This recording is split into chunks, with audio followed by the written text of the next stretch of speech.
할렐루야. 고대교회 주일 예배에 오신 여러분들을 주님의 이름으로 환영합니다. 예배 전에 주님을 찬양하고 예배 시작하도록 하겠습니다. 우리 주께 가까이 날이 크소서 찬양합니다. 주께 가까이 날이 크소서 간절히 주님만을 원합니다. 채워주소서 주의 사랑을 진정한 찬양 드릴 수 있도록 주께 가까이 날이 크소서 간절히 주님만을 원합니다. 채워주소서 주의 사랑을 진정한 찬양 드릴 수 있도록 목마른 나의 영혼 주를 부르니 나의 맘 만져 주소서. 주님만을 원합니다. 더 원합니다. 나의 맘 만져 주소서. 한 번 더 찬양합니다. 주께 가까이 날이 크소서 간절히 주님만을 원합니다. 아멘. 채워주소서 주의 사랑을 진정한 찬양 드릴 수 있도록 나의 영혼 주를 부르니 나의 맘 만져 주소서. 주님만을 원합니다. 더 원합니다. 나의 맘 만져 주소서. 목마른 나의 영혼 주를 부르니 나의 맘 만져 주소서. 주님만을 원합니다. 더 원합니다. 나의 맘 만져 주소서. 아멘. 다음 우리 나는 예배자입니다. 찬양 부르시고 예배 시작하도록 합니다.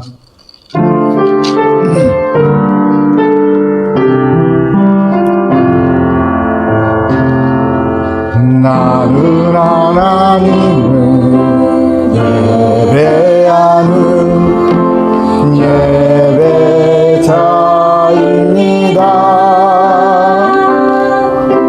내가 서 있는 하나님을 예배합니다. 내 영혼 거룩한 은혜를 향하여 내 마음 완전한 하나님 향하여 이곳에서 바로 이 시간 하나님을 예배하고 기도하는 마음으로 한 번 더 찬양합니다. 나는 하나님을 예배하는 예배자입니다. 내가 서 있는 곳 어디서나 하나님을 예배합니다. 내 영혼 거룩한 은혜를 향하여 내 마음 완전한 하나님 향하여 이곳에서 바로 이 시간 하나님을 예배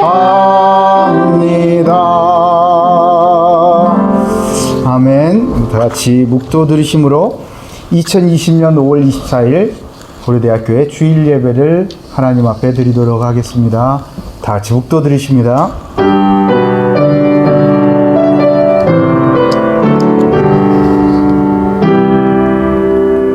이스라엘의 하나님 여호와께서 이와 같이 말씀하시니라.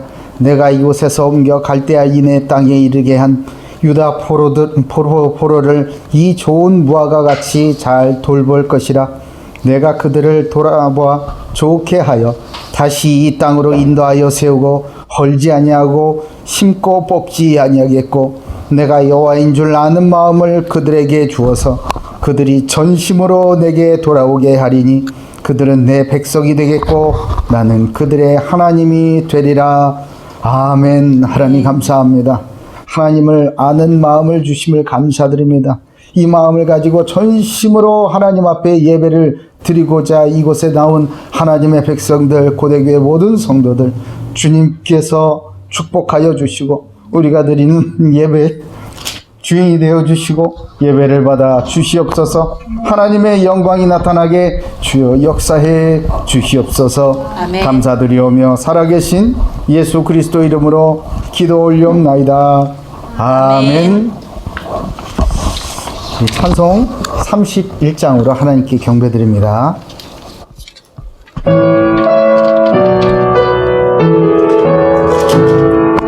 찬양하라 복되신 곳에 주 예수, 백성들아 찬양을 전하세. 경배하 주님 앞에 영광을 돌리세. 목자같이 우리를 지키시고 종일 품에 늘 안아주시니 찬양하라 높으신 권세를 찬양 영원히 드리세. 아멘. 아멘. 우리 성시교도 갑니다. 성시교도 합니다. 이 뒤에 성경책 뒤에 교동문 13번입니다.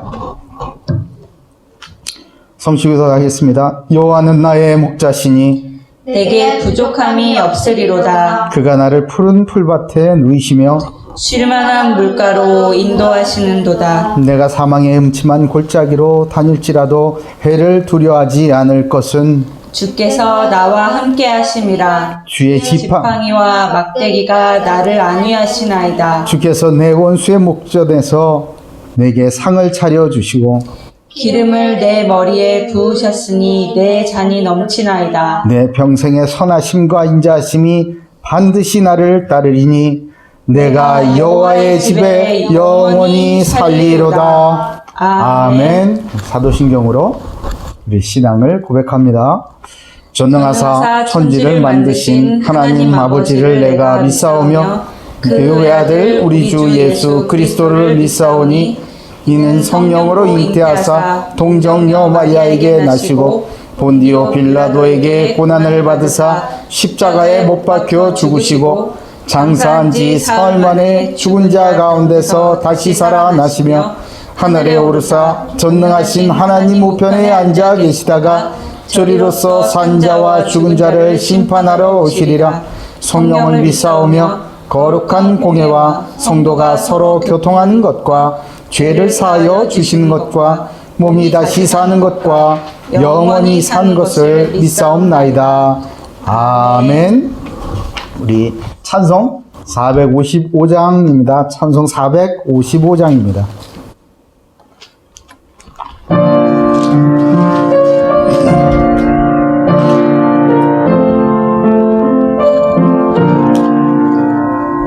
주님의 마음을 본받는 자, 그 마음에 평강이 찾아오는 험악한 세상을 이기니 아무로부터 임함이로다. 주님의 마음 본받아 살면서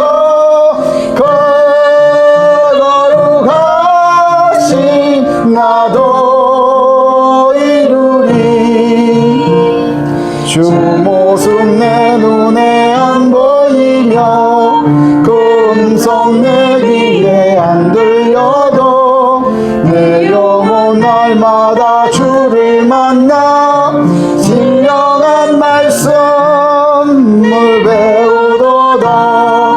주님의 마음 본받아 살면서 그 거룩하신 나도 이루리. 가는 길 거칠고 험하여도 내 몸에 불평이 없어짐은 십자가 고난을 이겨내신 주님의 마음 본받으니라. 주님의 마음 본받아 살면서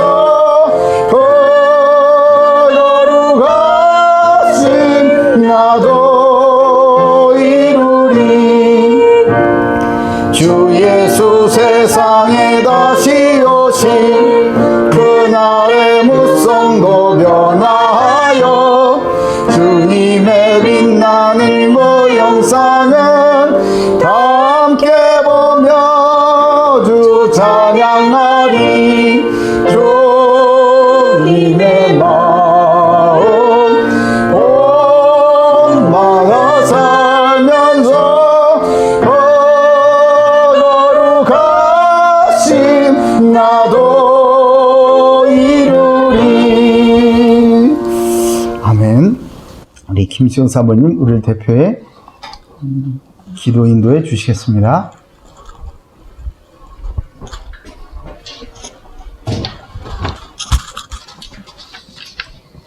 생명의 주관자 되시는 하나님 아버지, 오늘도 귀한 주의를 주심에 감사드립니다. 아멘. 이 시간 두렵고 떨리는 마음으로 주님 앞에 나아가오니 주님의 크신 은혜를 더하여 주시고 말씀을 깨닫는 은혜를 허락하여 주시고 주님과 함께 소통하는 새 소망이 넘치는 은혜로운 예배 될 수 있도록 축복하여 주시옵소서. 지난주부터 주님의 성전에서 온라인으로 예배를 드리면서 주님께 더욱 온전하고 풍성한 예배를 드리기 위하여 필요한 여러 가지 방송 장비들을 구입하였습니다. 앞으로 고대교회의 예배가 더욱 아름답고 풍성하게 드려질 수 있도록 인도하여 주시고 함께 모여 예배를 드리지는 못하지만 각자의 자리에서 큰 은혜를 누릴 수 있도록 모든 성도를 축복하여 주시옵소서. 죄인 중에 괴수와 같은 우리를 구원하시기 위하여 높고 높은 하늘의 보좌를 버리시고 낮고 낮은 이 땅에 오셔서 십자가의 보혈을 다 흘리시고 그 피값으로 우리를 구원해 주신 주님의 은혜에 너무나도 감사드립니다. 그러나 우리는 이렇게 귀한 구원을 받은 하나님의 자녀답게 살지 못하고 하나님께서 우리에게 베풀어 주신 것들을 마치 내 힘으로 이룬 것처럼 주님의 영광을 나타내지 못했고 눈앞에 작은 일로 흔들리고 넘어지며 우리 손에 작은 것들을 움켜쥐느라 하나님께서 우리를 위하여 예비하신 측량할 수 없는 축복과 계획을 알지 못하고 같은 실수를 반복하고 있었습니다. 주님, 이렇게 어리석은 우리를 용서하여 주시고 다시 한번 주님의 손을 뻗어서 일으켜 주시고 성령으로 충만하게 역사하여 주셔서 우리가 이제 죄와 싸워 이기고 삶에서 그리스도의 증인으로 설 수 있도록 축복하여 주시옵소서. 지난 한 주간 성령이 충만하여 그를 주목하고라는 말씀으로 인도해 주심에 감사드립니다. 무엇을 하든지 내 뜻대로 하는 것이 아니라 정말 우리가 성령의 보내심을 받아 이 땅에 온 그리스도인임을 항상 기억하고 성령 인도 받는 모든 고대교회 성도 되기를 기도합니다. 주님, 우리는 아무런 능력이 없지만 우한 코로나로 인하여 다가올 미래에 미리 보내심을 받은 사람임을 확신하고 온전히 성령의 충만함을 받아서 영적인 눈을 떠서 이 현장이 영적인 전쟁터임을 보게 하여 주시고 기도의 파수꾼의 역할을 감당하며 문화의 식민지로 전락한 현장을 주목하여서 영적인 맹인으로 살고 있는 갈급한 자를 찾아 주님 앞으로 인도하며 언약의 성취를 보면서 그리스도의 손과 발로 사용되는 그런 모든 고대교회 성도들 다 되도록 역사하여 주시옵소서. 주님의 몸된 고대교회와 또 고려대학교를 세워주시고 지금껏 인도해 주심에 감사드립니다. 고려대 캠퍼스에 서기호 바울과 같이 세우신 정진택 총장님을 축복하여 주셔서 참된 복음을 들을 수 있도록 하나님 인도하여 주시고, 무한 코로나로 인하여서 온라인 수업이 계속 이어지는 가운데 발생하는 여러 가지 문제와 어려움을 지혜롭게 이겨내실 수 있도록 지켜주시기를 간절히 기도합니다. 또한 대한민국의 대통령과 위정자들을 축복해 주셔서 예수님을 믿는 은혜를 허락해 주시고, 그들을 끊임없이 복음을 듣지 못하도록 악한 영향력을 끼치는 거짓 선지자, 바 예수 같은 자들을 멀리하도록 지혜를 주시고 영적인 눈을 뜨게 하여 주셔서 예수님께서 세워주시고 많은 선교사님들과 순교자들의 피로 지켜온 이 대한민국을 잘 다스릴 수 있도록 인도하여 주시고, 우리나라도 청와대에서 기도와 예배로 하루를 시작하는 기적과 같은 일이 일어나도록 주여 역사해 주시기를 간절히 기도합니다. 북한의 김정은에게 3대에 걸쳐 역사하는 더러운 흑암 마귀가 주 예수 그리스도 이름으로 완전히 무너지게 하여 주시고, 하나님의 나라가 임하게 하여 주셔서 자유민주주의 복음 통일이 되어 동방의 예루살렘의 영광스러운 축복을 되찾고 전 세계 가장 많은 선교사를 파송하는 선교 대국으로 우뚝 설 수 있도록 주여 속히 역사하여 주시옵소서. 오늘 말씀을 선포하실 박상규 목사님께 성령의 충만한 은혜를 갑절로 부어주시고 주님의 말씀을 전하시는데 조금도 부족함이 없도록 주님 축복하여 주옵소서. 이 시간 예배의 시작 시간이 오니 마치는 시간까지 주님 홀로 영광 받아 주시기를 기도하며 살아계신 주 예수 그리스도 이름으로 감사드리며 기도 올리옵나이다. 아멘.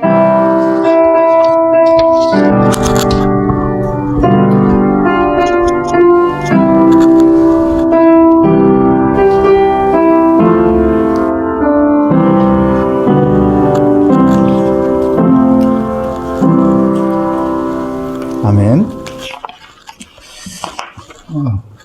피아노를 기도하는 거니까 피아노를 좀 천천히 치세요. 응? 빨리빨리 하면 기도를 빨리 맞춰야 될 것 같잖아. 자, 오늘 은혜 받고 성취될 하나님의 말씀은 사도행전 13장입니다. 사도행전 13장 13절에서 23절 말씀입니다. 사도행전 13장 13절에서 23절 말씀입니다. 이거 펴졌죠? 네. 사도행전 13장 13절에서 23절 말씀, 제가 가진 성경으로는 신약성경 209페이지에 있습니다. 사도행전 13장 13절에서 23절 말씀입니다. 우리 교독하시고요. 23절은 같이 읽습니다. 13절 제가 먼저 읽겠습니다. 바울과 및 동행하는 사람들이 바보에서 배 타고 밤빌리아에 있는 버가에 이르니 요한은 그들에게서 떠나 예루살렘으로 돌아가고, 그들은 버가에서 더 나아가 비디지아의 안디옥에 이르러 안식일에 회당에 들어가 앉으니라. 율법과 선지자의 글을 읽은 후에 회당장들이 사람을 보내어 물어 이르되, 형제들아, 만일 백성을 권할 말이 있거든 말하라 하니, 바울이 일어나 손짓하며 말하되, 이스라엘 사람들과 및 하나님을 경외하는 사람들아 들으라. 이 이스라엘 백성의 하나님이 우리 조상들을 택하시고 애굽 땅에서 나그네 된 그 백성을 높여 큰 권능으로 인도하여 내사 광야에서 약 40년간 그들의 소행을 참으시고 가나안 땅 7족속을 멸하사 그 땅을 기업으로 주시기까지 약 450년간이라. 그 후에 선지자 사무엘 때까지 사사를 주셨더니, 그 후에 그들이 왕을 구하거늘 하나님이 베냐민 지파 사람 기스의 아들 사울을 40년간 주셨다가 해하시고 다윗을 왕으로 세우시고 증언하여 이르시되, 내가 이새의 아들 다윗을 만나니 내 마음에 맞는 사람이라 내 뜻을 다 이루리라 하시더니. 같이 읽습니다. 하나님이 약속하신 대로 이 사람의 후손에서 이스라엘을 위하여 구주를 세우셨으니 곧 예수라. 아멘.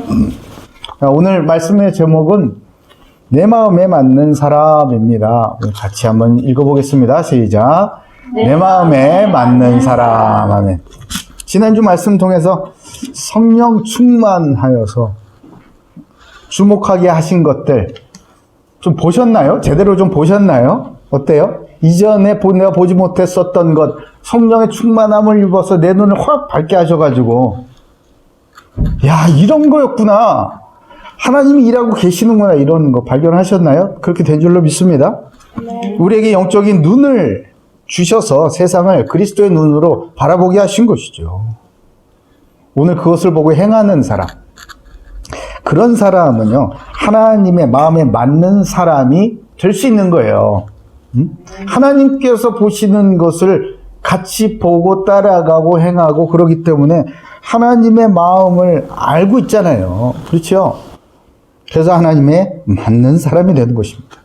하나님의 보시기에 참 좋은 그런 삶으로 하나님께서 인도하게 될 줄로 믿으시기 바랍니다. 아멘. 오늘 말씀에 큰 은혜가 있으시길 예수님의 이름으로 축복합니다. 아멘. 자, 코호트 격리라는 말 들어봤죠? 이 우한 코로나 사태로 인하여서 우리가 아주 못 듣던 용어들을 많이 들어요. 코호트, 이런 말. 응? 코호트 격리. 지난 2월 달에 시천지발 대구 한마음 아파트 코호트 격리. 아파트 통째로 막 격리가 됐죠. 우리나라에서도요. 또 청도 대남병원이 코호트 격리가 됐어요. 그리고 얼마 전이에요. 5월 19일. 5월 19일에는 이태원 클럽발, 용인에 있는 강남병원이 코호트 격리되어 있습니다. 이 사진이 바로 강남병원이에요. 용인에 있는 강남병원. 저렇게 큰 병원이요? 코호트 격리가 됐다는 거예요. 그 코호트 격리가 뭐냐? 코호트 격리가. 공통된 특성을 가진 집단과 그렇지 않은 집단을 이렇게 나눠서 일정 기간 추적하여서 특정한 사건의 발생을 비교해보는 연구가 코호트 격리라고 합니다. 공통된 특성을 가진 이 집단과 그렇지 않은 집단. 그러니까 보통 우리가 이번에 경험하게 된 것은 코로나19에 의해서 감염된 사람과 감염되지 않는 사람, 이렇게, 집단으로 물리적으로 나눈 것 아니겠습니까? 그래서 그 안에 이루어지는 그런 이 코로나에 관련된 그런 발생과 증상들, 그리고 여러 가지를 연구하는 것이 이 코호트 격리라고 해요. 그러니까 코호트가 격리되면요, 그 격리된 시설 안에서 바깥으로 아무도 못 나와요. 격리가 해제될 때까지. 그리고 그 시설로 바깥에서 안으로도 아무도 못 들어갑니다. 생각해 보세요. 저 안에 얼마나 많은 환자들과 의료진들과 직원들이 있었겠어요? 그런데 코호트 격리 딱 시작하는 순간서부터 아무도 못 나와. 아무도 못 들어가. 약, 물, 이런 거. 필요한 이 의료용품, 이런 것만 이제 들어갈 수 있는 거예요.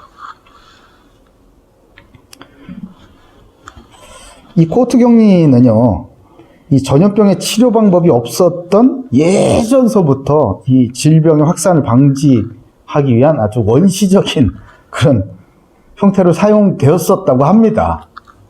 성경에도 그런 게 있어요. 전염병 발원지를 물리적으로 폐쇄하여서 사람의 이동을 막아 외부로 전파하는 것을 방지하는 거예요. 나환자들, 왜 한센병이라고 그러죠? 우리 성경에는 나병이라고 그러죠. 이 사람들의 격리 수용은요, 이 마을에서 그런 사람이 발생을 했다 그러면은 이 무리에서, 공동체에서 딱 떨어뜨려 가지고 별도로 격리를 하죠. 기원전서부터 기록되어 있어서 특별한 질병 감염자에 대한 격리 사례로 흔히 찾아볼 수 있어요. 우리 구약 성경에도 많이 나오잖아요. 그리고 14세기에 있었던 그 유럽의 패스트, 그때도 도저히 이거 방법이 없으니까 사람의 방법과 이 의술 가지고는 치료를 할 수도 없고 어떻게 할 수 없으니까 그냥 격리시키는 거예요. 그냥 마을 통째 하나를 아니면 선박 하나를 전체 그렇게 봉쇄하는 것이 바로 이 코호트 격리입니다. 독일어, 코호트란 말이 독일어라고 하네요. 독일어에서 온 코호트의 이 어원이요. 라틴어로 울타리를 뜻하는 코호르템이라는 단어에서 왔다 합니다. 울타리를 치는 거죠. 그러니까 어떤 지역에서 딱 울타리 치는 거예요. 사회학적인 개념으로도 이 단어가 많이 쓰인다고 합니다. 이 사회학적인 개념으로는요, 동일한 시기에 탄생하여 역사적 경험과 세대별 문화 특성을 공유한 세대를 이 코호트라는 이 사회학적 단어로 쓴다고 해요. 그러니까 동료 집단이라는 건 들어봤죠. 준거 집단, 동료 집단 이런 말은 들어봤죠. 그 비슷한 개념으로 사용된다고 합니다. 제가 이 말씀을 왜 드리는가? 중요한 건요, 이 코호트 격리가 되면요, 두 개의 집단으로 분명하게 나뉜다라는 거예요. 우리의 영적인 개념으로 이 코호트를 생각해 볼 수 있겠죠.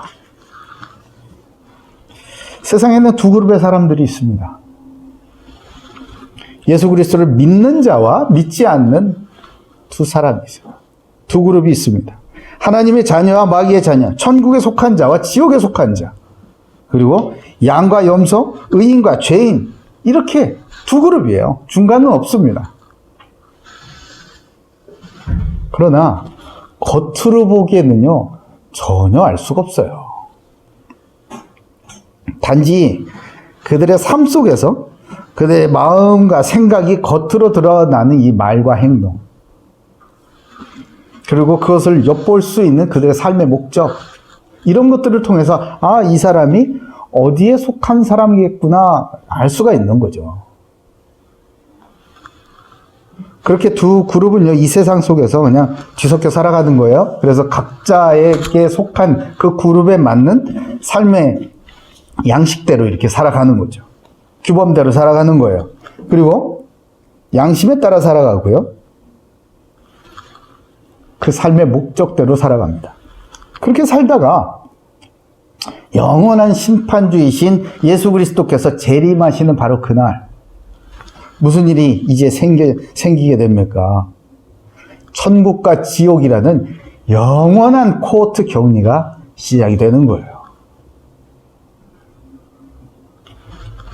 천국에 속한 그룹은요, 주님께서 오시기 이전에라도 우리가 이 세상을 살아갈 때, 그때 이미 그 삶이요, 마치 나침판이 정확하게 남극과 북극을 딱 가리키는 것처럼, 물론 움직일 때 흔들흔들합니다. 뺑뺑 돌기도 해요. 흔들흔들 하기도 해요. 그러나 결국은 정확하게 남쪽과 북쪽을 딱 가리키는 것처럼요,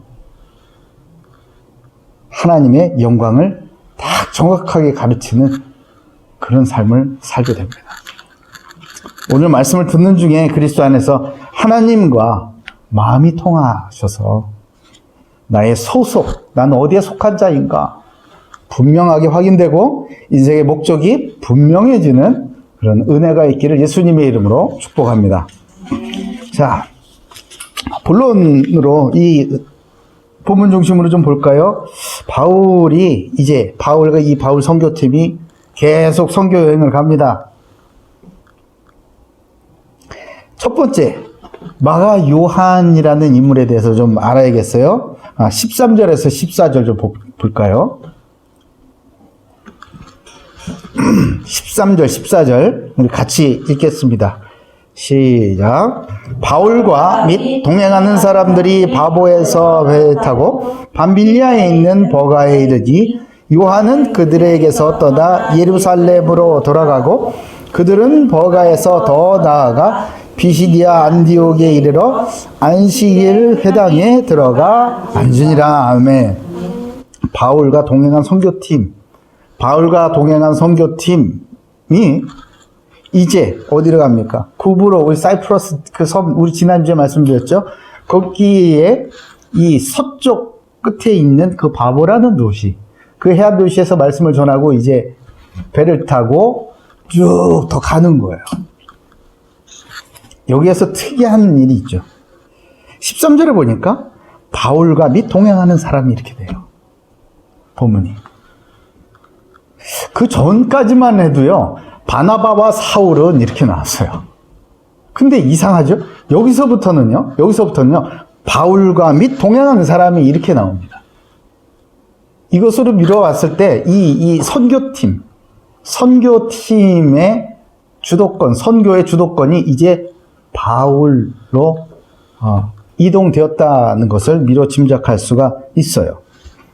그래서 이제 이게 소아시아라고 그러죠. 이 유럽과 아시아가 만나는 그 부분, 그곳을 소아시아라고 그러죠. 거기에 있는 밤빌리아에 있는 이 버가에 갑니다. 버가라는 그 지역에 가요.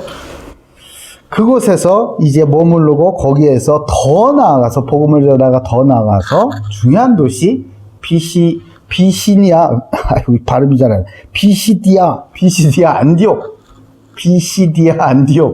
안디옥에까지 이르게 됩니다.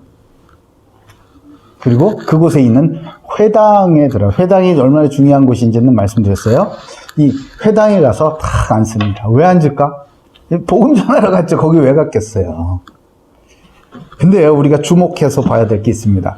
이 과정에서요, 버가라는 곳, 이 밤빌리아에 있는 버가라는 곳에서 이 요한이 이제 이들을 떠나갑니다. 그러니까 이 선교팀에서 이탈을 하는 거예요. 이 무슨 일이 있었는가? 이 마가라고도 하고 요한이라고 하던 사람도, 이 사람 누굽니까? 이 바나바의 생질이잖아요. 누이의 아들이죠. 그러니까 조카라고 우리는 보통 부르지만, 생질, 외조카죠, 외조카. 이 사람이 이탈을 해가지고 예루살렘에 있는 집으로 돌아갑니다. 무슨 일이 있었을까? 왜 그랬지? 신학자들이 이게 너무 궁금한 거예요. 안 궁금하세요? 왜 집에 갔지? 잘 가다가 갑자기 왜 집에 갔지? 그 앞에서 놀라운 역사도 보고 다 했는데 왜 집에 갔지? 신학자들이 이걸 보고 이제 막 연구를 했어요. 뭐 여러 가지 의견이 있어요. 이제 몇 가지만 소개를 하자면, 바나바의 생질이라고 그랬잖아요. 그래서 이 팀에 속하게 된 것도 사실은 바나바의 영향이 큽니다. 근데 가다 보니까, 어느 순간, 외삼촌 바나바 중심으로 운영되던 이 선교팀이 어느 순간 바울 중심으로 이제 인도받기 시작을 한 거예요. 여기에 불만을 품고서 집으로 돌아갔다 라는 설이 있어요. 신학자들의 연구 결과예요.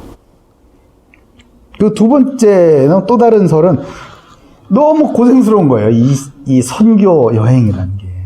복음을 전하고, 전혀 복음이 없는 곳에 가서 복음을 전파하고, 이 일들이 너무나 고생스러웠었던 거죠. 쉼 없이 가는. 그래서 이 고단의 길을, 선교사의 길을 감당할 만한 마음의 준비가 되지 않았기 때문에 중도에 포기하고 이제 돌아갔다 라는 설이 있고요. 또 세 번째는 나이가 너무 어린 거예요. 아직은 나이가 너무 어려서 엄마가 보고 싶은 거야, 엄마가. 고향도 그립고, 어머니 마리아, 우리 알잖아요. 너무 그립기도 하고, 그래서 이제 돌아갔다. 또한 이런 설도 있어요. 이 바울이 풍토병에 걸린 거예요. 풍토병에 걸려서 이 어린 청년, 젊은 청년인 이 마가 요한에게 이 바울로부터 이 전염이 될까봐, 같이 다니니까요. 같이 먹고 같이 생활해야 전염이 될까? 안 되겠다. 야, 너는 지켜야 되니까 너는 돌아가라. 그래서 바울이 돌려보냈다라는 그런 설도 있다고 합니다. 뭐 어느 건지 잘 모르겠지만 중요한 건 돌아갔어요. 끝까지 함께하지 못하고 중간에 포기하게 되었다라는 것입니다. 이게 왜 중요하게 우리가 상고해 봐야 될 부분일까요? 이 마가 요한은 굉장히 중요한 인물입니다. 정말 중요한 인물인데요. 그런데 이 모습만 보면요, 너무나 형편없는 인물인 것 같아요. 별게 아닌 것 같아요. 아니, 사람이 말이야, 이렇게 한 번 쫙 칼을 뽑았으면 끝까지 가야지, 왜? 응? 그것도 못하냐, 이런. 응? 그런 비난을 할 수도 있겠지만, 이 마가 요한은요, 굉장히 하나님의 쓰임받은 인물이었습니다. 이 마가 요한은요, 예루살렘에 있는 부유한 과부 마리아의 아들이자 바나바의 생질이었어요. 왜 마가 요한이라고 그러냐? 마가는 이제 이 헬라적인 이름이고, 요한은 이제 히브리적인 그런 이름인 거예요. 이 사람이 왜 유명하냐, 왜 중요하냐? 이 마가의 다락방이라고 들어보셨죠? 초대교회의 마가의 다락방. 예, 맞아요. 이 집이에요, 이 집. 마가의 집에서 그런 사도들이 모여서 기도할 때 성령의 충만함을 받았다라고 기록되어 있죠. 예수님께서 부활하시고 감람산에서 제자들을 다 불러 모으셔가지고 40일 동안 하나님의 나라의 일을 말씀하시고 이들에게 기도할 것을 명령하시고 돌려보내셨죠? 이제 승천하셨습니다. 그때 이들이 함께 모여가지고 기도했는데 이게 120명이나 되었다라고 그러잖아요. 응? 120명이 한꺼번에 다락방에 들어갈 수 있을 만큼 큰 집에 살았다는 거예요. 얼마나 큰 집인지 아시겠죠? 부유한 집이었습니다. 그리고 베드로 기억나시죠? 베드로가 천사가 이 감옥문을 열어가지고 베드로가 석방되었을 때 천사에 의해서 석방된 거죠. 감옥에서 나와가지고 어디로 찾아갔느냐? 바로 요한의 어머니 마리아의 집으로 찾아갔어요. 사람들이 거기 다 있었던 거예요. 이런 집의 그 청년입니다. 근데 이 사람은요, 참 유약하다고 해야 되나요? 유약한 청년이었어요. 중도 포기하는 것이 어쩌면 이 청년의 약점이었는지도 모르겠습니다. 왜 그렇게 말할 수 있는가 하냐면요, 마가복음에도 그런 이 마가 요한이라고 추정되는 인물이 하나가 나오는데요, 그 사람의 모습을 보면요, 참 그렇습니다. 제가 읽어드릴게요. 마가복음 14장 50절에서 52절이에요. 제자들이 다 예수를 버리고 도망하니라. 무슨 장면인지 대충 아시겠죠? 예수님이 있고 예수님을 잡으려고 군사들이 탁 온 거예요. 51절에 한 청년이 벗은 몸에 배 혼이불을 두르고 예수를 따라가다가 무리에게 붙잡힘에 52절 배 혼이불을 버리고 벗은 몸으로 도망하니라. 빨개갖고 도망한 거예요. 그러니까 여러분 너무나 무섭고 급해가지고 막 벌거벗고 막 다 도망가 버렸어요. 잡힐까봐. 옷을 딱 잡았겠죠. 이 옷을. 그 이불을 딱 잡았겠죠. 그러니까 이불을 획 벗어버리고 이제 벌거벗으면 도망가다. 얼마나 급했으면, 얼마나 무서웠으면 그렇게까지 해서 도망가겠냔 말이에요. 이 청년이 바로 마가 요한이라고 많은 신학자들이 추정하고 있습니다. 그리고 이런 유학함 때문에 이 바울과 바나바 이 두 사람의 분쟁의 씨앗이 되었어요. 훗날 사도행전 15장 39절에 보면요, 이런 말씀이 있어요. 서로 심히 다투어 피차 갈라서니. 이 사람이 누굽니까? 바로 서로가 누구냐면 이 바울과 바나바예요. 왜 다퉜느냐? 이 바나바가 우리 조카도 지난번에 실패했지만 우리 다시 데려가자 라고 하니까 이 바울은 안 된다. 한번 그렇게 포기하고 도망간 사람은 안 돼. 또 그럴 수 있어. 아직 아니야. 라고 반대를 한 거예요. 그래서 둘이 아주 심하게 싸웠다고 합니다. 그래서 갈랐었어요. 갈라서 버렸어요. 그리고 바나바는 자기 생질인 마가 요한을 데리고 구브로로 갑니다. 이런 분쟁의 중심에 서 있었던 인물이 바로 마가 요한이에요. 참 어떻게 보여지세요? 하나님께서 이런 사람도 쓰실라나? 이렇게 믿음이 없고 이렇게 연약하고, 진짜 나도 이제 예수 믿는 나도 이 정도는 아니다. 사람이 적어도 의리는 있어야 될 거 아니냐, 이렇게 생각할 수 있지 않겠어요? 여기도 아니고 저기도 아니고 생각이 복잡하고 마음이 약했었던 그런 마가 요한. 여러분 같으면 이런 사람 쓰시겠습니까? 그러나 하나님께서는 이런 연약한 믿음의 소유자도 버리지 아니하시고 회복하고 성장시켜가지고 놀라운 전도자로 사용하셨습니다. 나중에 바울은요, 이 마가 요한을 뭐라고 부르냐면요, 자기 동역자라고 합니다. 어디까지 따라간 줄 아세요? 나중에 바울이 저 로마 감옥에 gat히잖아요. 감옥에 gat히잖아요. 근데 이 감옥에 같이 갇힙니다. 그러니까 혼입을 벗어버리고 벌거벗고 도망가던 그 마가 요한이 아니에요, 더 이상. 로마 감옥에 같이 베드로하고 갇힐 정도로, 그 정도로 믿음이 성장을 했어요. 골로새 4장 10절에 나와 함께 갇힌 아리스다고와 바나바의 생질 마가와, 이렇게 얘기합니다. 이러면서 골로새 교회에다가 뭐라고 얘기하자면요, 이 마가에 대하여 너희가 명을 받았음에 그가 이르거든 영접하라. 골로새 교회에 마가를 보내는 거죠. 골로새 교회를 담당할 사람.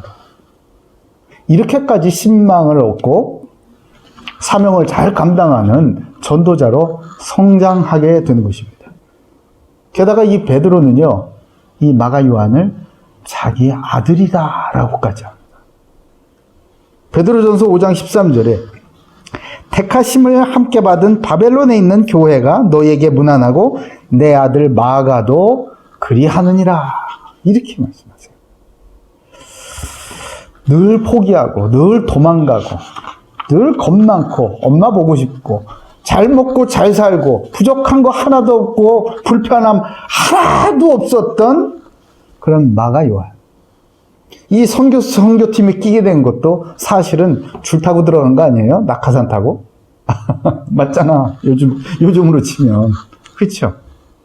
낙하산 인사로 들어간 거 아니에요. 감당이 안 되니까 결국은 중간에 포기하게 되었지만요. 그러나 하나님은 이 사람을 다시 회복시켜서 놀라운 전도자로 사용하실 뿐만 아니라요. 여러분, 사복음서 아시죠? 마태, 마가, 누가, 요한 복음. 이것을 신약의 4개의 복음서라고 하잖아요. 이 4개의 복음서 중에 가장 먼저 기록된 복음이 바로 마가복음이에요. 이 마가복음의 기록자가 누굽니까? 바로 이 마가 요한이에요. 놀랍죠? 놀랍죠? 소름 안 돋아요? 요즘 말로? 소름, 그래요, 소름. 하나님께서는요, 유약하고 겁 많고 이런 부잣집 아들 마가 요한, 이런 사람도 버리지 않으세요. 버리지 않으시고요, 저 복음 전파에 빼놓을 수 없는 중요한 전도자로 우뚝 설 수 있도록 성장시키셔 왔습니다. 여러분, 여러분의 지금 믿음이 어떤가요? 나의 신앙은 너무나 약해. 나의 믿음은 형편없어. 난 믿는 건지 안 믿는 건지 잘 모르겠어. 죄책감이 들고. 그렇습니까? 두려운 현실, 이 답답한 현실, 한 치 앞도 미래를 예측할 수 없는 이 현실 앞에서 늘 하나님을 의심하는, 이거 계속 믿어야 되나? 이거 이 길로 가는 게 맞나? 이렇게 흔들흔들하는 그런 약한 믿음 때문에 고민이 많으세요? 그래도요, 여러분, 나는 하나님의 자녀다. 나는 그리스도 안에서 하나님의 자녀예요. 하나님 나라의 상속자로 하나님께서 나를 택하셨다. 이런 놀라운 신분을 여러분 잊지 마시기 바랍니다. 여러분이 하나님을 선택한 게 아니고요. 하나님이 여러분을 선택하셨음을 잊지 마시기 바라요. 하나님으로부터 보내심을 받은 하나님의 자녀를 은혜 가운데 강하게 하시고 성장시키셔서 반드시 하나님의 영광을 나타내는 데 사용하실 것을 믿고 오늘서부터 새롭게 되어 놀라운 회복과 성장을 이루시는 우리 고대교회 모든 성도들 되시길 예수님의 이름으로 축복합니다. 두 번째입니다. 두 번째. 하나님께서 주신 기회입니다. 우리 15절에서 16절 볼까요? 15절, 16절. 같이 읽습니다. 15절, 16절입니다. 시작. 율법과 선지자의 글을 읽은 후에 회당장들이 사람을 보내어 물어 이르되 형제들아 만일 백성을 권할 말이 있거든 말하라 하니 바울이 일어나 손짓하여 말하되 이스라엘 사람들과 및 하나님을 경외하는 사람들아 들으라. 아멘. 이 당시 회당은 굉장히 중요한 유대인의 어떤 이 커뮤니티 안에서 중요한 역할을 하는 기관이라고 말씀드렸죠.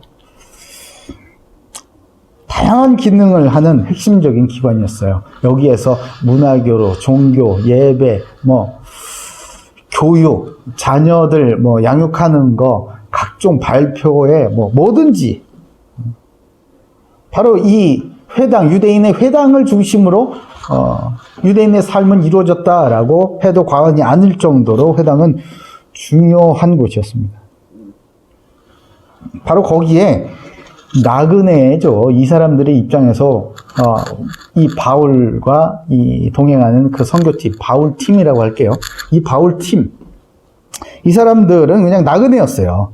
그래서 이 바울팀이 회당에 들어가서 착석해가지고 탁 앉아서 사람들이 말하는 것을 듣고서 또 사람들의 또 성향도 보고 현장을 판단을 하고 이렇게 관찰을 하고 이런 것은요 이상한 일이 아니었습니다.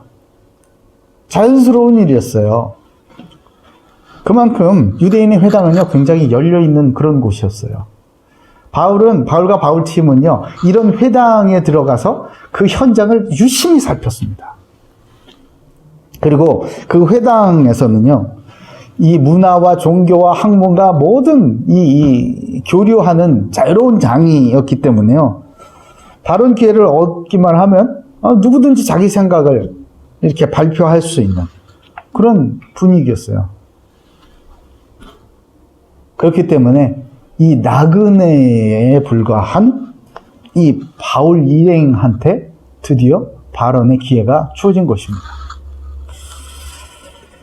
여러분, 하나님의 영광을 나타내는 데는요, 우리가 그 기회를 만든다라고 우리는 생각할지도 모르겠어요. 그러나 아니에요. 그 기회 역시 하나님께서 만들어 주시는 거예요. 사람이 만드는 게 아니에요. 하나님께서 만들어 주십니다. 하나님께서. 하나님은 하나님의 영광을 나타내는 일에 쓰임 받을 수 있는 기회를 늘 제공해 주세요. 그런 기회는요, 때로는 부담스럽기도 하고, 겁나기도 하고, 좀 싫은 일이기도 하고, 그렇습니다. 그러니, 우리는 어떻게 해야겠습니까? 하나님께서 내게도 하나님의 영광을 나타낼 기회를 주신다라는 그 믿음을 가진 사람은요, 내가 지금 맡은 바 그 일을 성실히 최선을 다해서 하나님 앞에서 잘 수행을 하면서 하나님께서 기회를 주실 날을 기다리고 있으면 되는 것이겠죠. 설치지 말아야 되는 거예요. 설치지 말아야 돼요. 어디를 가든지 막 나를 나타내려고, 나를 어필을 하고, 이런 거 있잖아요. 막 튀려고. 그런 용어도 어디에선 쓰더라고. 쟁취해라, 이런 거. 쟁취. 하나님의 영광을 나타낼 기회를 내가 쟁취하면은 그게 기회가 될까요? 아닐 거예요. 그 쟁취하는 것은요, 투쟁을 해가지고, 이렇게 가져오는 거잖아요. 그것은 인본주의자들이 쓰는 일입니다. 하나님께서는요, 하나님의 영광을 나타낼 기회 역시 하나님께서 만들어서 주시는 것이에요. 그런 기회가 왔을 때 우리는 어떻게 하면 되느냐? 하나님의 영광을 나타내면 되는 것이죠. 내 영광이 아니에요, 내 영광이. 하나님께서 주신 기회에 하나님의 영광을 나타내는 것이 우리의 해야 될 바임을 믿으시기 바랍니다. 고린도전서 10장 31절에 그런즉 너희가 먹든지 마시든지 무엇을 하든지 다 하나님의 영광을 위하여 하라 이렇게 말씀하고 계세요. 여러분 지금 하고 계신 그 일 하나님의 영광을 위하여서 준비하고 계십니까? 아멘. 그렇다면 하나님께서 반드시 하나님의 영광이 나타날 기회를 제공해 주실 줄로 믿으시기 바랍니다. 아니, 그러면은 그 기회를 어떻게 알죠? 어떻게 알죠? 이게 기회인지 아닌지?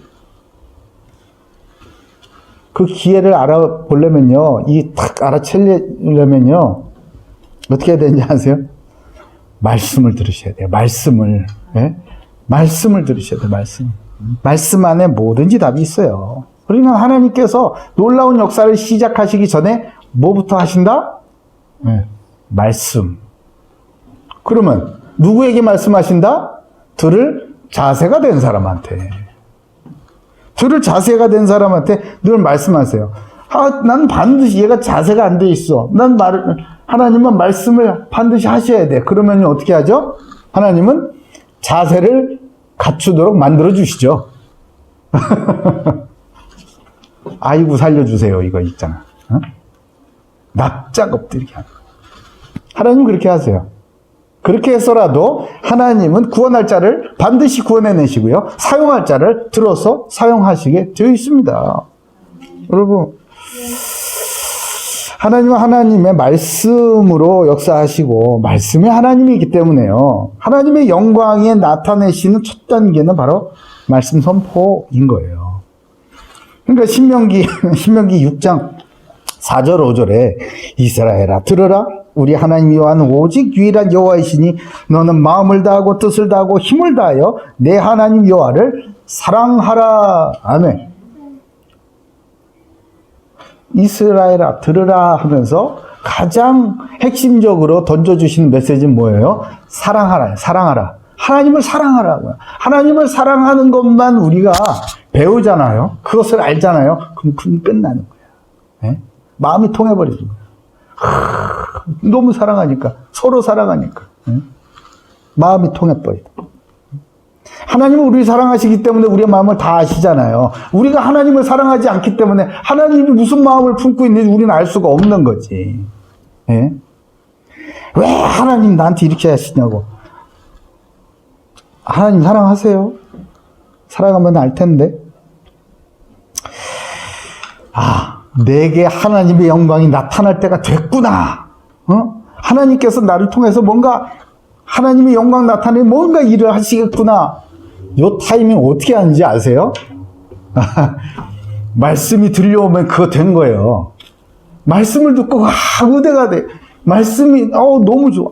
말씀 들으니까 힘이 나. 말씀 속에서 새로운 비전이 찾아지고 하나님의 마음이 이런 거였구나. 눈물이 흘리면서 내가 죄를 막 고백을 하게 되고요. 하나님께서 내게 주신 그 놀라운 그 비전이 막 보여지고 그것을 붙잡고 또 기도하게 되고 기도하는 가운데 또 하나님의 또 다른 음성이 또 들려오고. 예?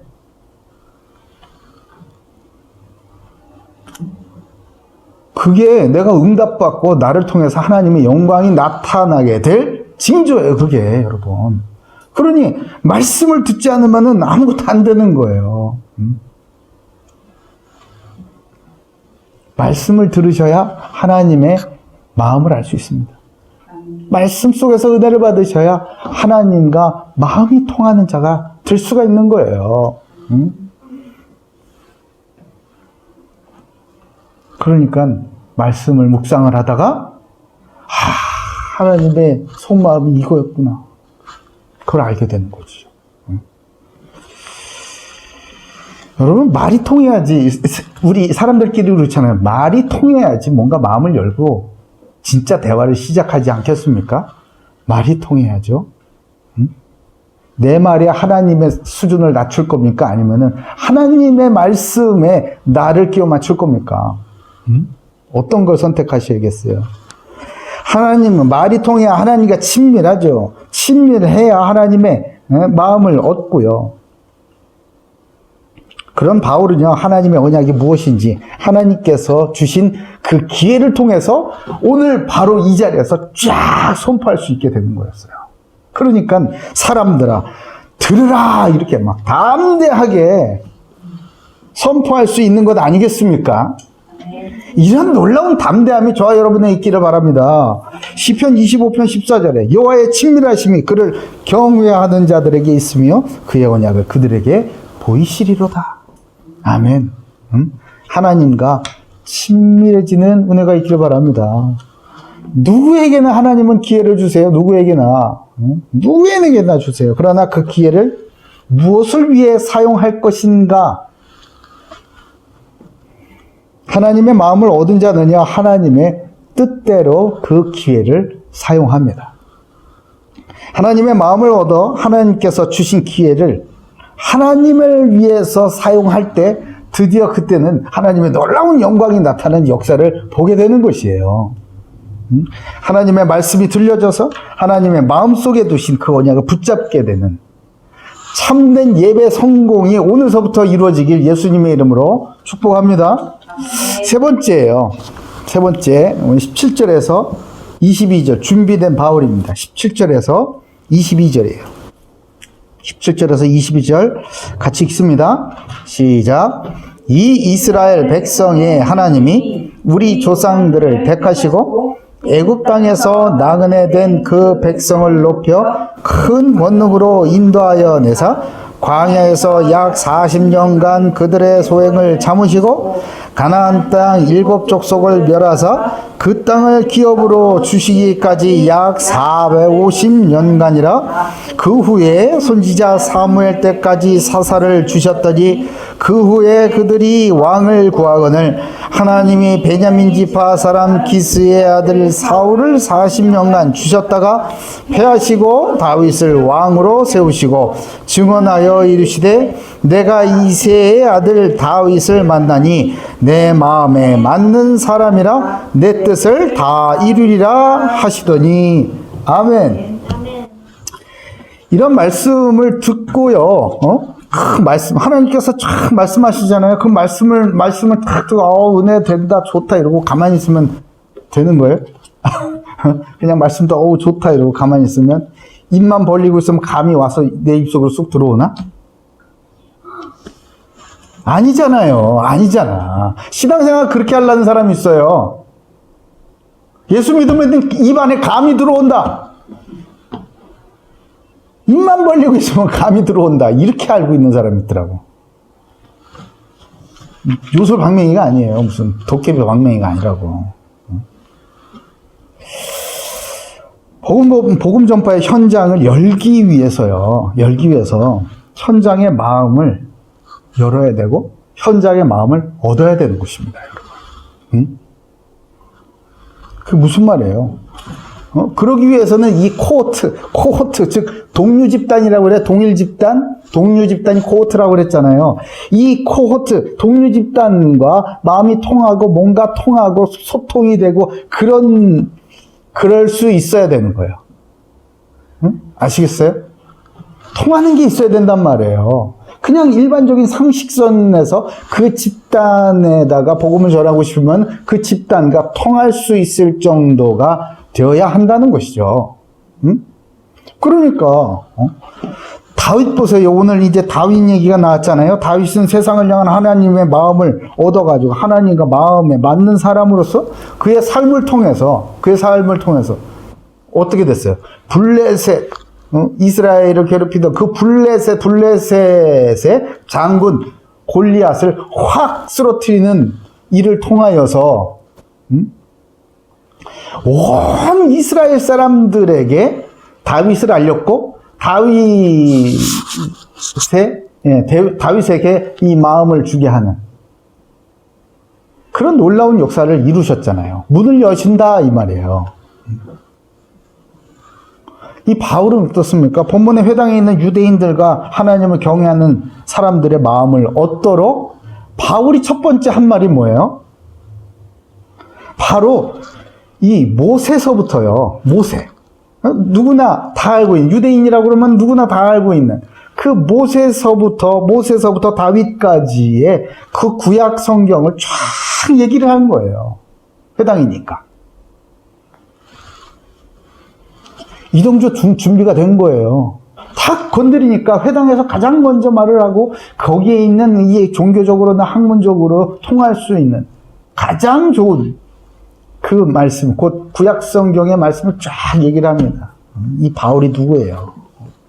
완전히 말씀에 정통한 사람 아니겠어요? 여러분, 바울은요, 하나님께서 기회를 주실 때 정말 효과적으로 쓰임받을 수 있도록 잘 준비된 그런 사람이었습니다. 아유, 나도 바울처럼 좀 쓰임받고 싶은데, 근데 준비가 하나도 안 돼 있는 그런 사람들 너무 많아요. 보세요. 오늘 본문에 보니까, 하나님께서 이스라엘 백성을, 하나님의 제사장 나라를 이루겠다라는 언약을 주시고, 애굽에서 종되었었던 그 이스라엘 백성들을 출애굽하여서 광야로 이렇게 이끌어 나오시죠. 그리고 그 일을 이루시기까지 광야에서 그냥 몇 년을 돌려 40년, 40년 약속을 하셨는데 40년 동안 광야에서 막 너무나 힘들게 하셨죠. 근데 말이에요. 이게 바로 우리의 입장에서 하나님의 마음을 모르는 사람들의 이야기라는 거예요. 이 광야에서 그 척박한 환경 속에서 40년을 있어야 되는 이 이스라엘 백성들. 얼마나 괴로웠을까요? 그러면서 맨날 이런 생각했을 거 아니에요. 이거 도대체 언제까지 이거 참아야 되는 거야? 과연 이걸 할 수나 있을까? 되는 얘기일까? 이거 참을 수 있어? 난 못할 것 같아. 난 도저히 못할 것 같은데? 이러지 않았을까요? 실제로 우리 구약성경 읽어보면 계속 돌아간대요. 다시 우리 애굽으로 가자. 옛날이 더 좋다. 마늘도 있고 수박도 있고 다 그런 얘기를 해요. 계속 원망 불평. 아마 마가 요한도 그러지 않았을까 싶습니다. 그런데 말이에요. 하나님의 마음은 어땠는지 아세요? 이 당시에 40년 동안 이스라엘 백성을 이끌어 가실 때 그 하나님의 마음은 어땠는지 아세요? 18절에 보니까 이런 표현이 나옵니다. 광야에서 약 40년간 그들의 소행을 참으시고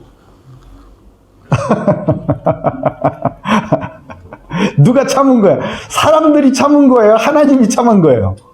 하나님이 참으셨어요. 하나님이. 아이고 참말로. 네? 이 하나님의 마음이었어요. 하나님께서 나를 참아주고 계시는구나 이걸 알면요. 내 입에 불평이 나올까요? 안 나올까? 안 나옵니다. 하나님의 마음을 알기만 하면요. 우리 입술에 무슨 불평 이런 게 어디 있어요? 감사합니다, 하나님. 이게 나오죠. 나 같은 자를 또 일으키시고 이런 모든 일을 통하여서 하나님의 영광 나타내시는 그 일에 쓰임받을 수 있도록 이렇게 준비시켜 주심을 감사합니다라고 하나님을 찬양하지 않을까요? 바울은요, 태생적으로 이 회당에서 이 멋들어진 이 설교 한 방으로 이 모든 사람들의 마음을 싹 여는 이 멋들어진 설교를 위하여서 준비됐어요. 보세요. 이 바울은요, 태생적으로 유대인의 가정, 그 유대인의 아주 정통 가문에서 태어나고 자랐어요. 빌립보서 3장 5절에 보니까 나는 8일 만에 할례를 받고 율법대로요. 이스라엘의 족속의 베냐민 지파의 히브리 중에 히브리요. 율법으로는 바리새인이다. 야, 이 사람만큼 확실한 사람이 어디 있어요? 태생적으로. 그죠? 어려서부터 여호와 하나님에 대한 신앙교육을 철저하게, 율법의 비역율법이지만 신앙교육을 철저하게 받았어요. 그러니 얼마나 성경에, 성경에 잘 훈련이 돼 있고 해박했겠습니까? 그리고 성경뿐입니까? 실력도, 세상에서 나가는 사회인으로서 실력도 잘 준비됐어요.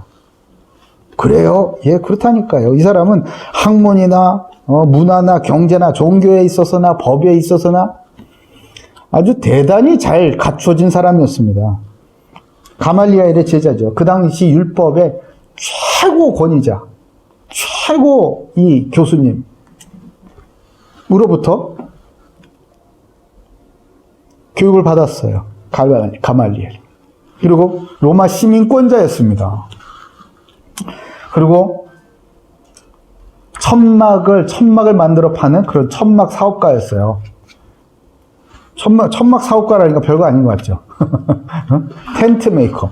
아니, 뭐 천막 만들어가지고 뭐 얼마나 벌겠어요? 여러분? 그 당시 천막이 뭔지 아세요? 이 군납을 생각하시면 돼요. 군납.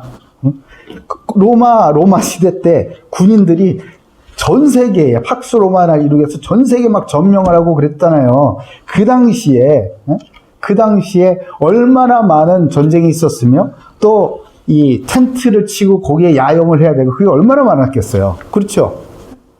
그 텐트. 원형 경기장에 그 위에 지붕, 그거 텐트. 응? 요즘으로 쳐볼까? 요즘 뭐 있지? 요즘에도 뭐, 텐트 브랜드 중에 좋은 게 뭐 있죠? 노스페이스. 노스페이스 알아? 노스페이스 텐트 안에 한 250만 원 하던데. 예? 노스페이스 코리아의 기업 가치가 얼마인 줄 아세요? 거의 1조에 가까워요. 그런 집 아들.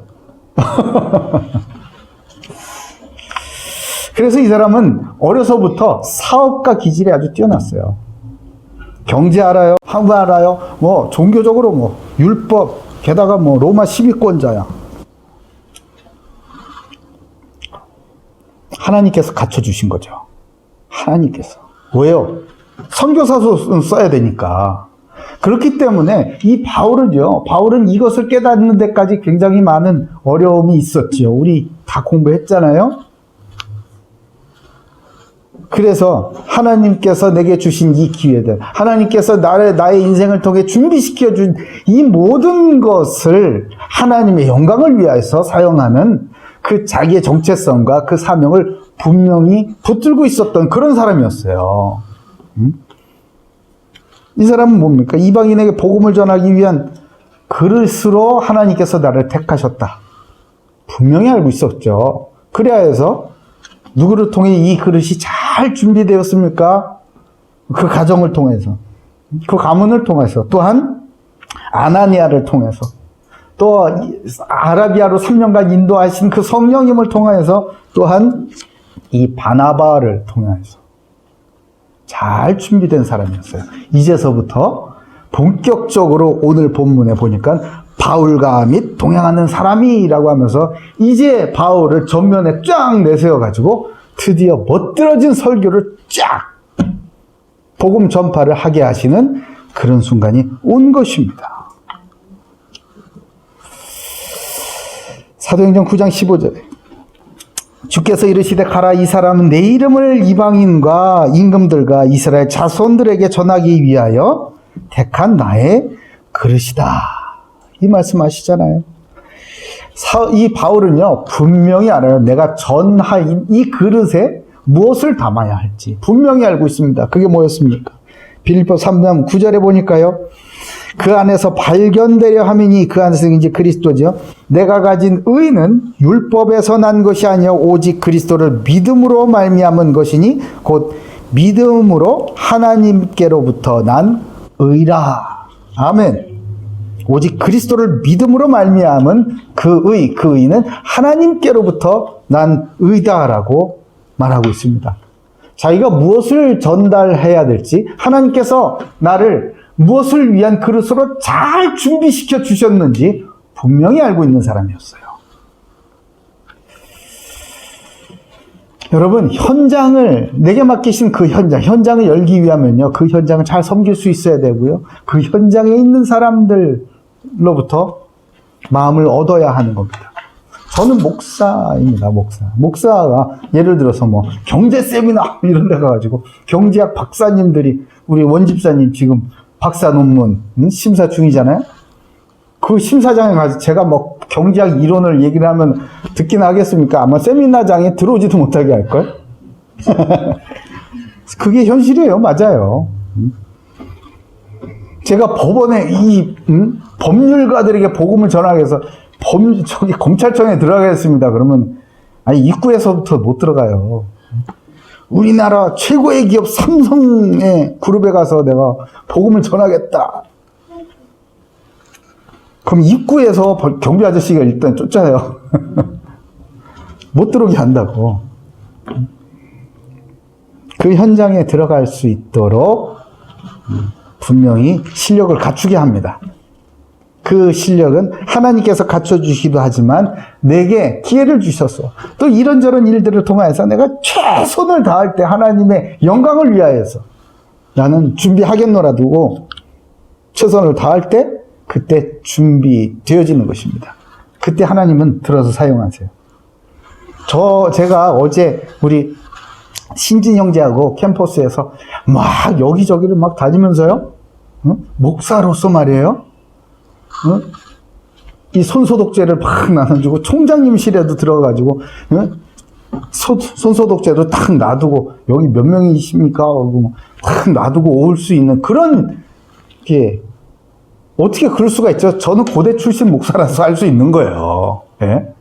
고대 출신 목사고요. 고려대학 교회에 담임 목사이기 때문에 할 수 있는 일이에요. 예? 여기에 뭐 바깥에 계시는 어떤 목사님께서 막 다니면서 전도한다. 그거 되겠습니까? 허용이 안 돼요, 그게. 당장 문제가 생기죠. 플러스. 고대 출신 목사로서 청년을 향한 하나님의 마음을 저에게 주셨기 때문에. 하나님과 마음이 맞는 거예요.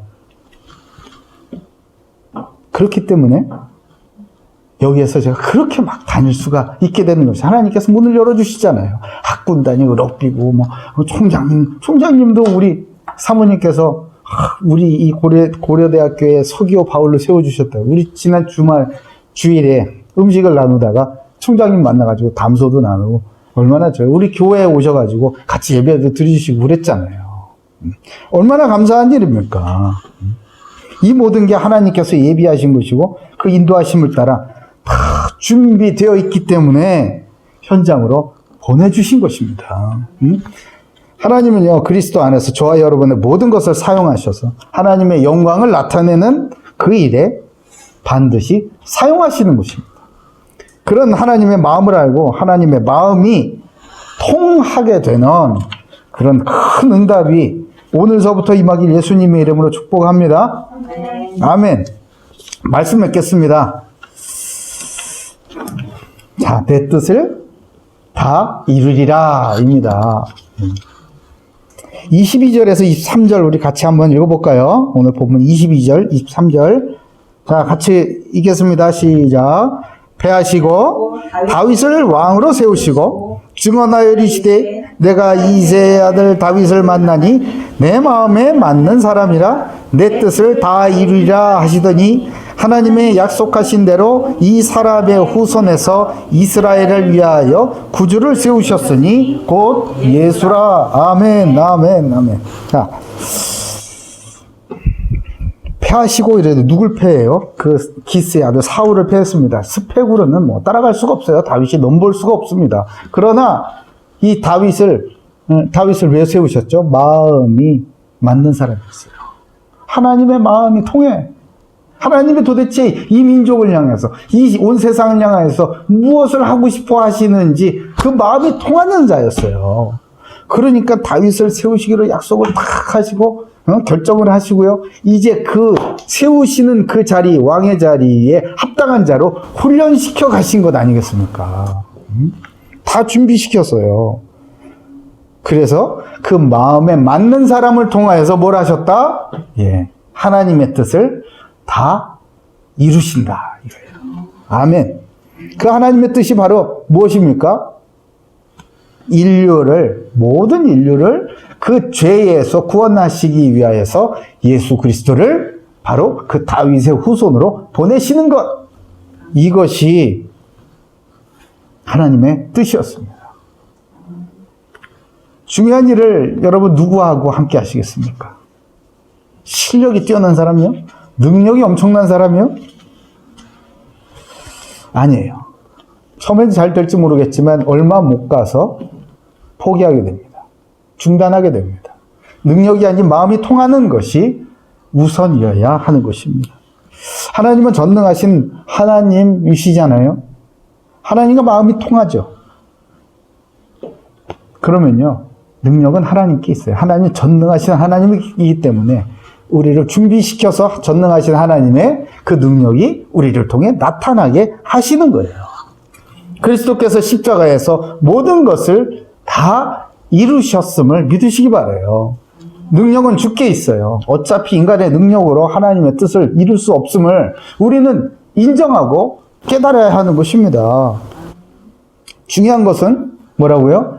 하나님의 마음에 맞는 사람이 되는 것이에요.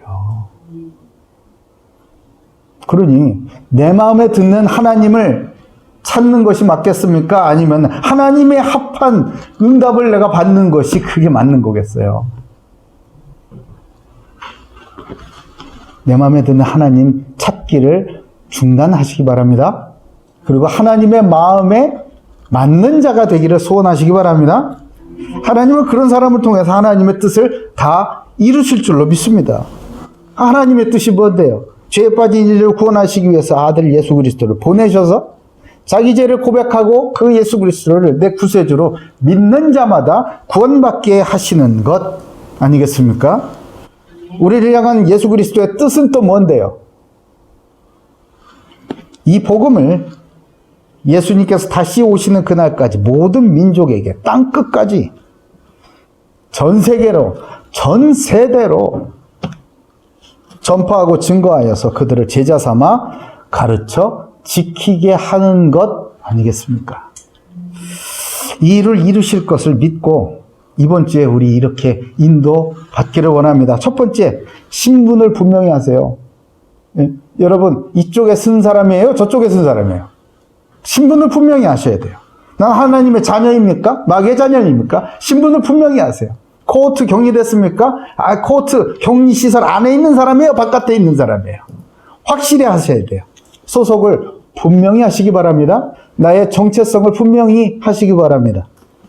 두 번째는 하나님의 마음을 구하세요. 내가 하나님의 자녀다. 나는 하나님의 사람이다. 나는 하나님의 나라에 속한 사람이잖아. 그렇다면 하나님의 마음을 구하십시오. 내 마음을 알아주기를 갈구하고 막 그러지 마세요. 우기지 마세요. 떼쓰지 마세요.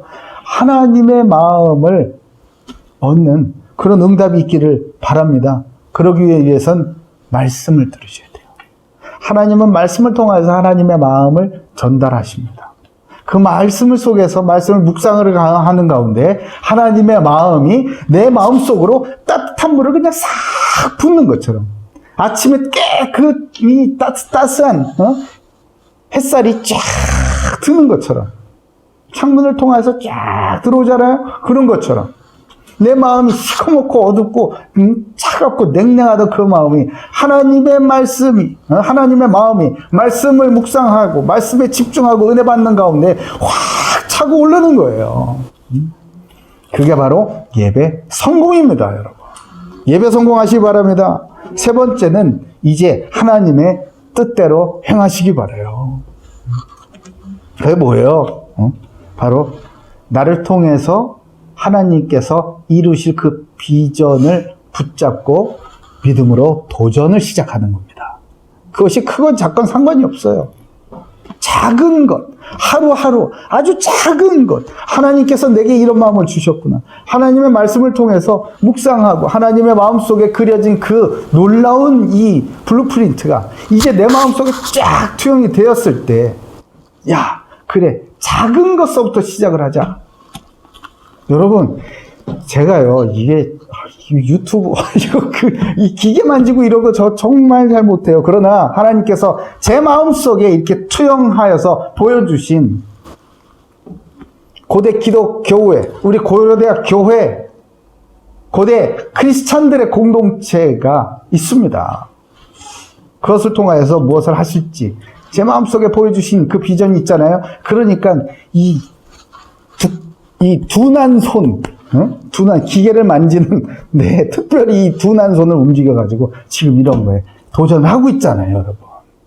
여러분들이 더 영특하고 더 총명하고 더 이 달란트가 많은 여러분들 믿음으로 도전하세요. 하나님께서 내게 주신 그 비전을 향해서 아주 작은 것서부터 도전을 시작하시기 바랍니다. 저 여러분은 하나님의 마음에 맞는 사람으로 부르심을 받은 하나님의 자녀임을 확신하시기 바라요. 하나님의 편에 서서 이번 주에 맡기신 그 사명을 감사와 기쁨으로 잘 감당하시기 바랍니다. 지금 우리는 비록 연약하지만 여러분 마가 요한의 그 예를 보셨지 않습니까? 그런 사람도 변화시켜서 전도자로 사용하셨듯 마가복음의 기록자로 사용하셨듯 하나님의 마음에 맞는 사람을 하나님의 수준으로 기준에 맞게 성장시켜 가실 것을 믿으시기 바랍니다. 그래야 저와 여러분의 삶을 통해 하나님의 뜻을 다 이루심을 보는 고대교회 모든 가족들 되시길 예수님의 이름으로 축복합니다. 아멘. 주님 감사합니다. 하나님의 마음을 얻게 하옵소서. 말씀 속에 숨겨진 하나님의 놀라운 그 천국의 말씀을 들을 수 있는 길을 열어주시고 하나님께서 우리에게 부어주신 성령의 충만함으로 하나님께서 우리 인생을 통하여서 이루실 그 놀라운 비전을 보게 하여 주시옵소서. 그래서 하나님이 우리에게 맡겨주신 그 사명을 믿음으로 기쁨으로 감사함으로 너끈히 감당하여서 우리에게 기회 주실 때에 잘 감당할 수 있는 준비가 매일매일 오늘서부터 이루어지게 주여 축복해 주시옵소서. 감사드리오며 살아계신 예수 그리스도 이름으로 기도 올리옵나이다. 아멘. 아멘. 아멘. 자, 이제 우리 헌금 준비하신 헌금 주님 앞에 드리시면서 우리 특송 우리 예빈 박시재 어린이가 이제 하나님 앞에 특송을 드리겠습니다. 특송 드리시면서 은혜 많이 받으시고요. 준비하신 예물을 주님 앞에 내려놓습니다. 자, 준비됐으면 앞으로 나오세요.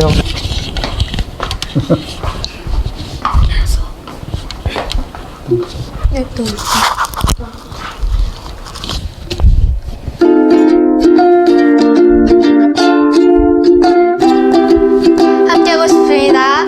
예수는 그리스도. 안녕하세요, 고대교회 가족 여러분. 하나님의 마음에 맞는 그런 사람이 되기 위해서는 예배가 꼭 필요하고 말씀이 필요합니다. 이 찬양을 부르시면서 하나님께 진정한 예배를 앞으로 또 드리시길 바랍니다. 그러면 우리 보좌 앞에 모였네라는 찬양을 하시겠습니다. 우리 보좌 앞에 모였네 함께 주를 찬양하며 각 나라와 족속 백성 만원에서 구원받고 주경배 드리네 십자가에서 쏟으신 그 사랑 강같이 온 땅에 흘러 하나님의 사랑 그 아들 주셨네 그의 피로 우리 구원받았네 구원하심이 보좌에 앉으신 우리 하나님과 어린 양께 있도다 구원하심이 보좌에 앉으신 우리 하나님과 어린 양께 있도다. 감사합니다.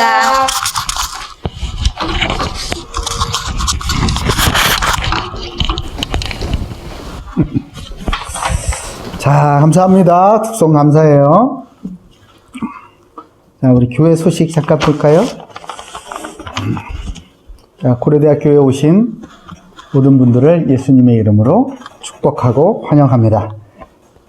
자, 이렇게 서로 인사하겠습니다. 성도님을 통해 하나님의 뜻을 이루십니다. 성도님을 통해 하나님의 뜻을 이루십니다. 한 번 더 인사합시다. 하나님의 마음에 맞는 사람이 됩시다. 하나님의 마음에 맞는 사람이 됩시다. 아멘, 아멘. 전염병 예방과 건강관리에 계속 철저히 임해 주시기 바랍니다. 이게 뭐 A그룹, B그룹, C그룹 이렇게 있다잖아요. 뭐 미국과 유럽에서 유행하던 것이 그 이태원발 그 바이러스, 변종 바이러스라고 하지 않습니까? 그러니까 여러분 늘 긴장하시고요. 지금 뭐 4차, 5차를 넘어서 6차 이렇게 막 번져가고 있습니다. 긴장을 늦추지 마시기 바랍니다. 고대 글로벌 채플관 입당에 하나님 인도하심을 위해서 계속 기도해 주시고요. 지난 24일 금요일 날 아까 잠깐 말씀드린 대로 우리 기숙사, 중앙광장, 또 과학도서관, 총장실 곳곳에 손소독제를 나눴습니다. 한 300여 개 이렇게 나눴습니다. 신진형제, 영어교육과 1호학번 신진형제가 3시 반서부터 와가지고 같이 나누고요. 또 금요일 저녁 때 예배 같이 드리고 그리고 거의 10시쯤 갔어요. 참 너무 은혜가 되고 특별한 시간이었습니다. 여러분들도 이렇게 간간히 한 번씩 오셔가지고 같이 이렇게 예배 녹화도 하고 헌신 같이 했으면 참 고맙겠습니다. 지금 잘 들리시나요? 지난주에 비해서 음질은 상당히 좀 좋아졌죠? 화질은 어떤가요? 여러 가지 장치들을 좀 했습니다. 예배 새로운 시도를 많이 하고 있어요. 새환경의 효과적인 예배 섬김과 복음 전파를 위하여서 이런저런 시도를 하고 있으니까요. 여러분들도 예배 밖에 계시지 말고 같이 이렇게 동참해서 예배를 섬기는 그런 동참과 헌신이 되어지길 이렇게 권면드립니다. 당분간 주일 예배 온라인으로 계속 드립니다. 오전 예배만 있고요. 그리고 수요 예배 한국 교실은 없습니다. 26일 화요일 제9차 고대 기독 법조인 예배가 있습니다. 여기 교회관에서는 못하고요. 오후 5시 양변교회 서초동에 있어요. 서초동 법조타운에 있습니다. 이 기독 법조인회 카톡방에다가 다시 공지를 또 해드리도록 하겠습니다. 위치, 주소 위치 이런 것들 연락처 공지해 드릴 테니까요. 많이 기도해 주시기 바랍니다. 다른 기도 제목들 많이 있지만 특별히 우리 원진기 집사님, 원진기 집사님이 지난 그 1차 논문 심사 아주 하나님의 은혜 가운데 잘 마쳤습니다. 정말 너무나 감사드리고 우리 원진기 집사님 수고 많으셨습니다. 이게 다가 아니고 26일 이번 주 금요일에도 2차 심사가 있다고 합니다. 오늘 말씀 붙잡고 기도하시고 인도받으시는 가운데 잘 준비되어서 모든 이 교수님들 다 감동을 주어서 이 학계의 마음을 활짝 문을 여는 우리 집사님 되시길 주님의 이름으로 축복하고 우리 함께 기도해야겠습니다. 자, 다른 특별한 것은 없고요. 예. 자, 이제 하나님 앞에 우리 찬양 드리고 제가 헌금 봉헌을 위해서 기도드리고 축도로 예배를 마치도록 하겠습니다. 예, 아직 예배가 이 여러 가지 환경이 좀 어수선해요. 하다 보면 익숙해지겠죠? 여러분 기도 많이 부탁드립니다. 방금도 여기 누가 이렇게 벌컥 문을 또 열고 들어오시고 예, 녹화 중이라고 써붙였는데도 그런 어려움들이 좀 있네요. 여러분은 기도 많이 해주시고요. 이런 더 좋은 예배 될 수 있도록 여러분 기도 많이 부탁드립니다. 이산지를 내게 주셔서 한번 부르시고 축도로 예배를 마치겠습니다.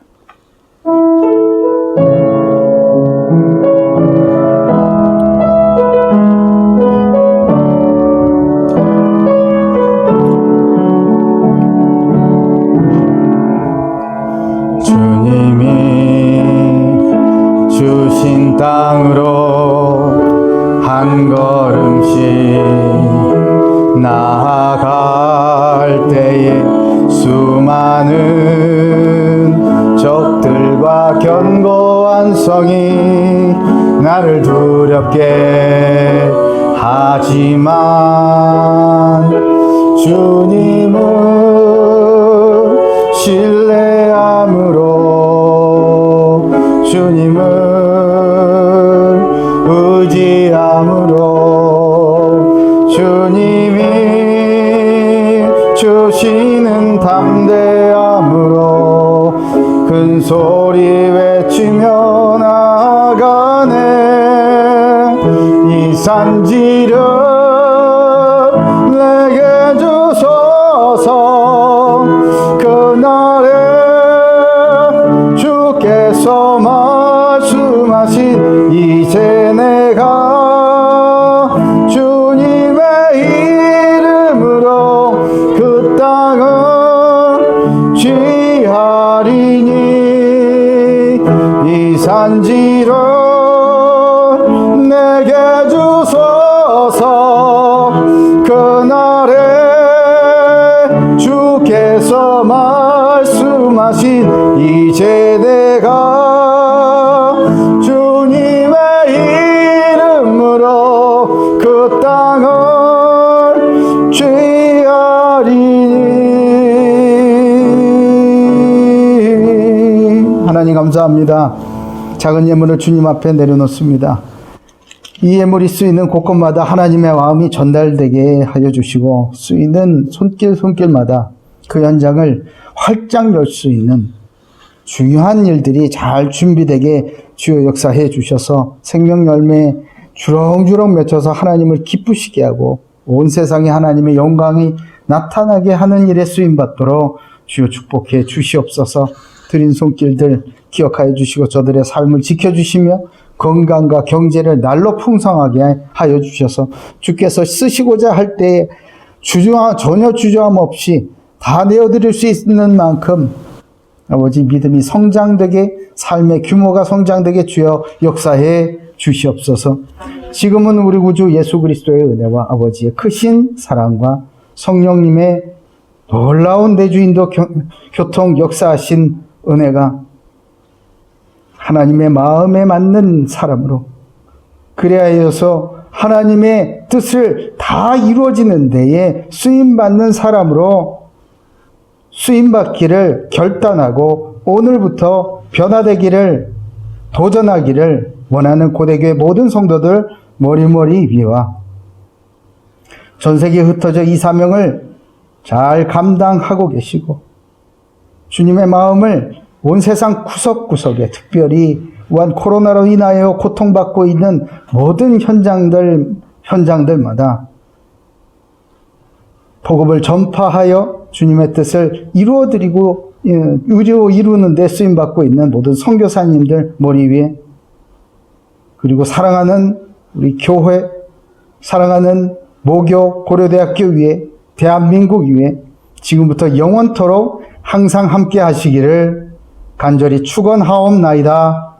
아멘.